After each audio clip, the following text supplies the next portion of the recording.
भाई मैं देखने गया था नॉर्दर्न लाइट्स, वो जो ग्रीन कलर की लाइट्स होती हैं। कैसा रहा वो एक्सपीरियंस? वो बताता हूँ आपको भी। तो नॉर्दर्न लाइट देखने गया, मैं गया, वो दिखती है नॉर्थ में। सबसे जितना ज़्यादा नॉर्थ जाते जाओगे उतनी ज़्यादा प्रोबेबिलिटी आपकी दिखने की। तो मैं चला गया सबसे northern most settlement in the world.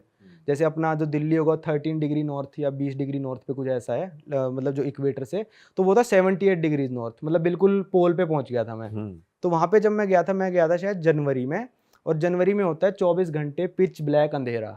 मतलब पिच ब्लैक का मतलब आप सोच लो कि जैसे 5 बजे थोड़ा सा दिन हो जाता है ना, वैसा भी नहीं, बिल्कुल ब्लैक, पिच ब्लैक। तो मैं जब लैंड हुआ सुबह 11 बजे, रात हो रही है। तो मैं अपने हॉस्टल पहुंचा 12 बजे के करीब। फिर मैं थोड़ा सो गया, उठा, फिर रात हो रही है। 3 बजे मैं गया रेस्टोरेंट पे खाना खाने। मैंने खोला मेन्यू, मैंने कहा ये चीज़ लेके आ जाओ। तो मैंने देखा डिनर मेन्यू है, मेरे दिमाग में चल रहा है मैं इतनी देर बाद उठा हूँ, डिनर हो चुका होगा। तो कहती सर अभी तो लंच टाइम ही है, हम ये सर्व नहीं कर सकते आपको, ये डिनर मेन्यू। मैंने कहा सालो दोबारा आऊँगा अब मैं। मतलब वहाँ पे पूरे टाइम रात, मैं जब घूमने जाता था तो मेरे को ऐसा लगता था कि भाई कि अभी घूमने निकलूँ या 1 घंटे बाद। फिर मैं सोचता था अबे 1 घंटे बाद निकलते, रात ही तो हो रही है, बर्फ़ गिरती रहेगी, पूरे टाइम रात रहेगी वहाँ पे। और वहाँ के लोग कैसे हैं, फ्रेंडली हैं या फिर कैसे? वहाँ के लोग भाई ऐसा है कि वहाँ पे शायद 3 या 4 हज़ार लोग रहते हैं बस। और वो 120 नेशनैलिटीज से रहते हैं वहाँ पे लोग, क्योंकि वो वीज़ा फ्री है। वो स्वालबार्ड जो टापू है ना, वो किसी भी देश के अंडर नहीं है। हालांकि नॉर्वे ने कब्जा कर रखा है उस पर आप जा सकते हो बिना वीज़ा के। आप जिंदगी भर रहो वहाँ पे, आपको कोई भी वर्क परमिट नहीं चाहिए, कोई कुछ नहीं चाहिए। तो वहाँ पे इतने सारे नेशनैलिटीज़ के लोग रहते हैं। और चीज़ें महंगी है सस्ती हैं? चीज़ें बहुत महंगी है भाई। वहाँ पे मैंने इंडियन खाना खाया था, मतलब रेस्टोरेंट इंडियन नहीं था, एक इंडियन डिश थी। तो मेरे को पड़ा था 3,000 रुपये का, कुछ भी नहीं भाई, छोटा थोड़ा सा चावल और एक कटोरी में दाल आई थी। 3,000 रुपये पड़े थे। और वहाँ पे इंडियन लोग बसे हुए हैं कुछ या फिर? नहीं, मेरे हिसाब से बहुत कम होंगे, मेरे को कोई नहीं मिला। मतलब वहाँ का कोई लोकल ऐसा नहीं है वहाँ पे? नहीं, लोकल सब बाहर से आ रखे हैं वहाँ पे। और वहाँ पे मतलब अभी नहीं, ये तो महीना गलत हो गया, जून जुलाई में जाओगे तो 24 घंटे दिन, रात ही नहीं होती वहाँ पे। भाई यार बॉडी भी कैसे रिस्पॉन्ड करेगी यार, सो रहे हैं रात को 12 बजे और हो रहा है दिन, तो लगे ही ना, ये रियलाइज रशिया ही ना। वगैरह में भी होता है, पर रशिया में ऐसा होता है कि रात 3 बजे तक दिन रहेगा या रात 3 बजे तक रात रहेगी। मतलब जितना नॉर्थ में जाते जाओगे उतना, वहाँ पे 24-24 घंटे का चलता है। ये अलग ही सिस्टम है यार भाई सही में। और आप एक ऐसे देश में भी गए हो जहाँ पे अभी 1990 में लोग रह रहे हैं, ना इंटरनेट है ना कुछ है। उस देश के बारे में बताओ। 1990 में रह रहे हैं भाई उस देश में लोग। मैं गया, क्या नाम है उस कंट्री का? एरिट्रिया है। एरिट्रिया है अफ्रीका में, इथोपिया के ऊपर एक देश है एरिट्रिया। 1990 में जी रहे हैं वहाँ पे लोग। वहाँ पे भाई आपका सिम कार्ड बैन है, ठीक है। वहाँ पे आप सिम कार्ड ले सकते हो, उसमें मोबाइल डाटा नहीं चलेगा, आप इंटरनेशनल कॉल नहीं कर सकते। अब मैं मान लो अपने एयरटेल में या जियो में अपना डाटा डलवा के चला गया, वो नहीं चलेगा। मैं इंटरनेशनल कॉलिंग नहीं कर सकता उस देश से। मैं जैसे ही लैंड हुआ मेरा फ़ोन तो डब्बा बन गया, सिग्नल आने बंद। वहाँ पे वाईफाई बैन है। फोन कैसे हैं वो, नोकिया वाले यूज करते हैं वहां लोग या फिर नहीं, Apple टच स्क्रीन है, एप्पल वगैरह तो नहीं देखा मैंने। तो वहाँ पे जैसे ही मैं उतरा, फ़ोन अपना बंद हो गया, वाईफाई है नहीं होटल में, वाईफाई बैन है। और जो वहाँ पे टीवी आते हैं, सिर्फ टीवी में 2 चैनल आते हैं जो सरकार के हैं, ठीक है। तो भाई एक दिन तो मैं जाके सोया, मैंने कहा 4 दिन टाइम पास करना है, कैसे करना है, मैं तो जाके सो गया भाई एक दिन। अगले दिन उठा, मैंने कहा यार अब मैंने सुना था कि यहाँ पे साइबर कैफ़े हैं, जैसे इंडिया में साइबर कैफ़े होते थे। तो मैंने कहा साइबर कैफ़े ढूंढते हैं। साइबर कैफ़े ढूंढा मैंने कहा भाई मेरे को 1 घंटे का नेट चलाना है, तो वो वाईफाई का पासवर्ड दे देंगे, उनके पास वाईफाई है, वाईफाई का पासवर्ड दे देंगे। मैंने वाईफाई ऑन किया, चलाना शुरू किया। मैंने कहा मैसेज आ रहे हैं मेरे व्हाट्सएप पे, मैं भेज रहा हूँ ना, एक मैसेज 5 मिनट में सेंड होता है भाई। मतलब वहाँ पे स्पीड है 5 KB पर सेकेंड, 10 KB पर सेकेंड, 15 KB। तो आप जहाँ वहाँ पे होटल वगैरह में रह रहे थे वहां भी वाईफाई नहीं था, सिर्फ साइबर कैफे? सिर्फ साइबर कैफे लाइसेंस वाले, क्योंकि वो सब ट्रैक करते हैं ना मैं क्या चला रहा हूँ, क्योंकि वहाँ डिक्टेटरशिप है। अच्छा। हाँ, तो वहाँ पे सब लोग ज़्यादातर आपको मिलेंगे साइकिल पे घूमते हुए, क्योंकि 1990 से अभी तक वहाँ पे एक भी गाड़ी इंपोर्ट नहीं हुई है, इंपोर्ट बैन है वहाँ पे।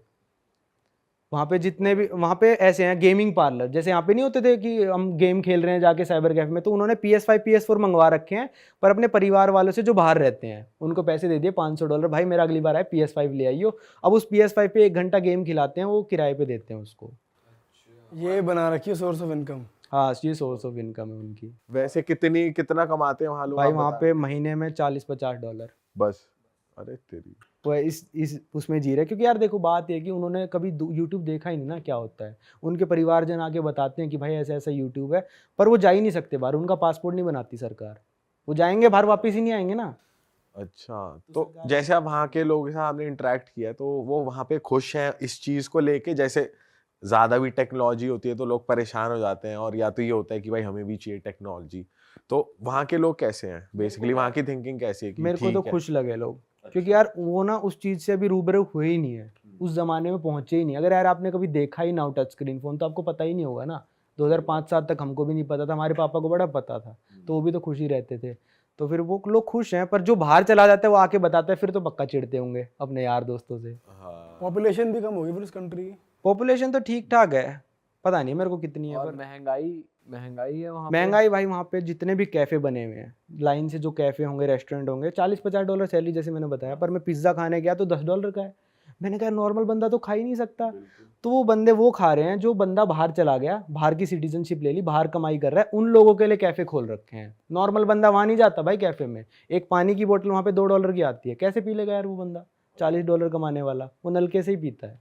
ओ सही कह रहे हो भाई। और भाई वहाँ मतलब पहनावा वो अप टू डेट लगा आपको आज के जमाने जीन्स का? वगैरह तो पहनते ही हैं।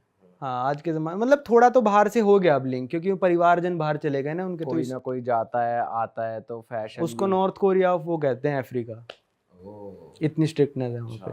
पहनावे से मैं हमारी जनता को बता दूं कि आपके भाइयों ने करी है नई मर्च लॉन्च, हुडीज है। हाँ यार, ये देखो पापा कंचा, किसी को पहनना है तो वो ले सकता है। मेरी टी शर्ट पे लिखा है प्रणाम मैं हिंदू हूँ। और मेरी पे लिखा है ओरा तेले। तेले। और ये बैक डिजाइन के साथ है जो आपको वेबसाइट पे दिख जाएगा। तो हमारी वेबसाइट है realitstore.com, डिस्क्रिप्शन में लिंक है, आप जाके चेकआउट कीजिए। बढ़िया बढ़िया चीजें आप खरीद सकते हैं, मग्स, टी शर्ट्स, किसी को गिफ्ट करने के लिए कुछ या अपने लिए कुछ, प्लीज जाके चेकआउट। कैसी लगी भाई आपको? भाई वो वाली नहीं है डरे है जिम करे हैं, वो भी है जनता के लिए, रियल हिट स्टोर से आप ले सकते हो। वो सही है, सबसे बेस्ट डायलॉग तो वही है। भाई नॉर्थ इंडिया में हो रही है ठंड, तो नॉर्थ इंडियंस के लिए है ये हुडीज। हाँ और भी काफी डिजाइन है, ये डिजाइन भी हुडी में मिल जाएगा। अगर किसी को टी शर्ट लेनी है, ऐसा कोई बैंगलोर से देख रहा है, हमें मुंबई से देख रहा है, तो वो टी शर्ट ले लें। बिल्कुल सब डिजाइन सब कर, और ये यूनिसेक्स है गाइस, तो आप चेकआउट कर सकते हैं। मूविंग ऑन भाई, जापान की थोड़ी बात करते हैं यार। जापान आपकी पर्सनल फेवरेट कंट्री है, और वहाँ पे मतलब आप बता रहे थे अलग एक दुनिया है, तो उस दुनिया के बारे में हमें कुछ बताओ भाई। जापान एक दुनिया है भाई, वो ना अपने एनिमी वर्ल्ड में जी रहे हैं। Enemy world? एनीमे मैंने एनिमी को ना गलती से अपनी वीडियो में कार्टून कह दिया था, तो वो इतनी गालियां पड़ी थी भाई, मेरे को नहीं पता था अलग अलग, हमारे लिए तो कार्टून है। भाई वैसे तो कार्टून ही है वो। पर एनीमे लवर्स भाई अलग होते हैं वो। तो वहाँ सारे ही एनिमे लवर हैं कि भाई उस हिसाब से ही जीना बहुत है? ज़्यादा एनिमे लवर है भाई, बहुत ही ज़्यादा। तो जापान की कहानियाँ भाई मैं आपको बताता हूँ, मतलब वियर्ड चीज़ें बता देता हूँ, नॉर्मल तो मतलब जाओगे तब पता चलेगा। तो जो वियर्ड कहानियों में से एक है, वहाँ पे जैसे ना पहले ज़माने में कॉमिक बुक स्टोर्स होते थे, तो जाते थे लोग वहाँ पे कॉमिक बुक पढ़ते थे, अपना कॉमिक बुक सेलेक्ट कर लेते थे, अपने कमरे में जाते थे, वहाँ पे ऊपर कमरे रेंट पे मिल जाते हैं, और उस कमरे में 1 घंटा कॉमिक बुक पढ़ ली, 2 घंटा कॉमिक बुक पढ़ ली। तो जैसे जैसे मॉडर्न आता गया, मॉडर्न ज़माना आता गया, तो वहाँ पे सीडीज़ मिलने लग गई, कॉमिक बुक की सीडीज़ मिलने लग गई, ये मिलने लग गया। और मॉडर्न ज़माना हुआ तो वहाँ पे मतलब वल्गर मूवीज़ मिलने लग गई, पूरे का पूरा DVD कैफ़े उस हिसाब से बन गया कि आपको सारी अडल्ट फिल्म्स मिलेंगी।